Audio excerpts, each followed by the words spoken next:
ஓம் சாய்ராம்.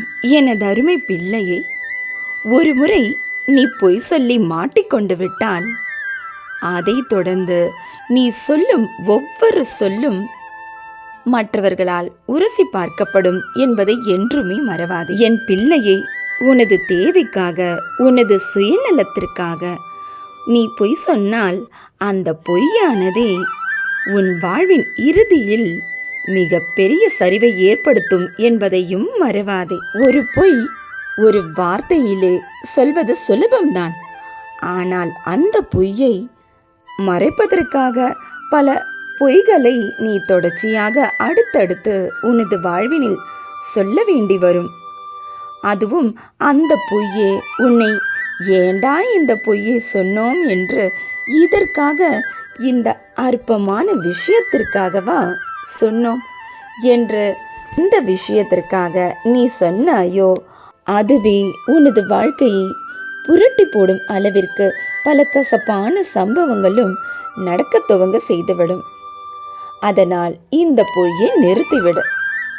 இந்த பொய் இருக்கிறது பார், எல்லா தவறுகளுக்குமே இதுதான் முதற் காரணம். உதாரணத்திற்கு, உன் கௌரவத்திற்காக உன் பக்கத்து வீட்டுக்காரரிடமோ அல்லது வேலை பார்க்கும் இடத்திலோ நீ போட்டு கொண்டிருக்கும் ஆடையை மிக உயர்ந்த விலையாக இருக்காது. ஆனாலும் உன் பொய்யான கௌரவத்திற்காக நீ அந்த விலையை கொஞ்சம் மிகைப்படுத்தி சொல்லுவாய்ப்பார். நான் சொல்வது சரிதானே? அதுவும் வேண்டம்பத்திற்காக சொல்வாய்ப்பார். அப்படி நீ சொல்லிவிட்டாய் என்றால் சில நாட்களிலேயே ஏதாவது ஒரு விஷயத்தின் பொருட்டு யார் முன்னிலையில் நீ பொய் சொன்னாயோ அவர்களின் முன் அவமானப்படும் சூழ்நிலை ஏற்படும்.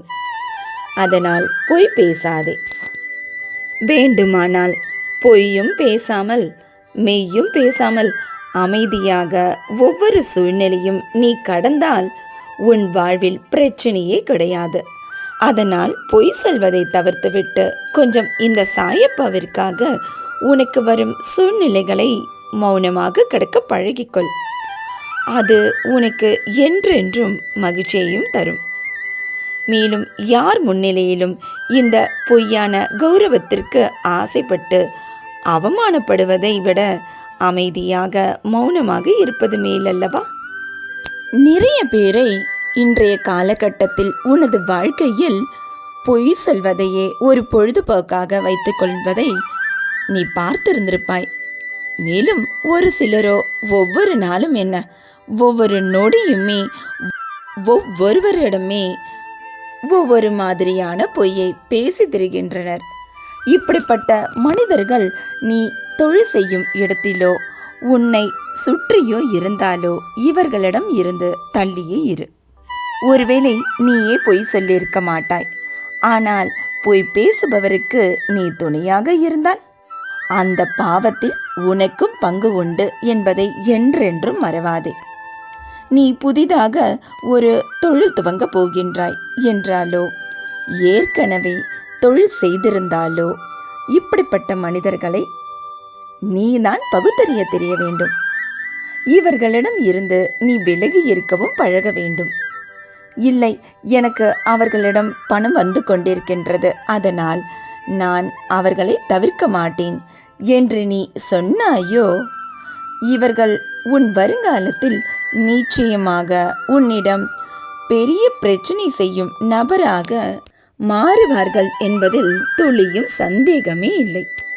அதனால் எனது அதிர்ஷ்டசாலி பிள்ளையாக நீ இருந்தால் என் சொற்படி கேட்டு நடப்பாய். இல்லையென்றால் நீ தேவையில்லாத ஆபத்துக்களை சந்திக்க நேரிடும். நான் உன்னை பயமுறுத்தவில்லை. உன் கர்ம வினையால் உனக்கு நடக்கப் போவது என்ன, அதில் ஏதாவது ஒரு ஆபத்து வருகின்றதா என்றால் அதை முன்கூட்டியே உன் குருவான, உன் தந்தையான, உன் தாயுமான எனக்குத்தானே உங்களுக்கு எச்சரிக்கை கொடுப்பது கடமையாகும். அதனால் ஜாக்கிரதையாக இருந்து எல்லா விஷயங்களிலும் விழிப்புணர்வோடு இருந்து உங்களின் தொழிலை நடத்தி நான் தந்த அறிவுரையை ஞாபகத்தில் வைத்துக்கொண்டு உன் வேலையை வெற்றி பெற இந்த மாதிரியான மனிதர்களிடம் இருந்து தள்ளியே இரு. அப்போதுதான் உனக்கு வரும் பண வரவுகளும் வந்து கொண்டே இருக்கும். இல்லை என்றால் வீண் விரயம் ஆகிக்கொண்டே இருக்கும்.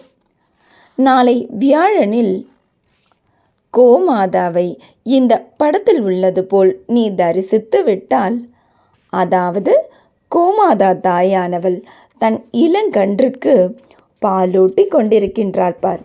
இது மாதிரியான படத்தையோ அல்லது இது மாதிரியாக நீ செல்லும் இடங்களில் எங்கேயாவது பார்த்தாலோ அல்லது ஒரு இடத்திற்கு நீ சென்று கொண்டிருக்கும் பொழுது வழியில் பார்த்தாலோ அல்லது உன் வீட்டின் முன்னர் நீ பார்த்தாலோ இல்லை உன் தெருவின் முன்னரே நீ பார்த்தாலோ நாளை நீதான் அதிர்ஷ்டசாலி.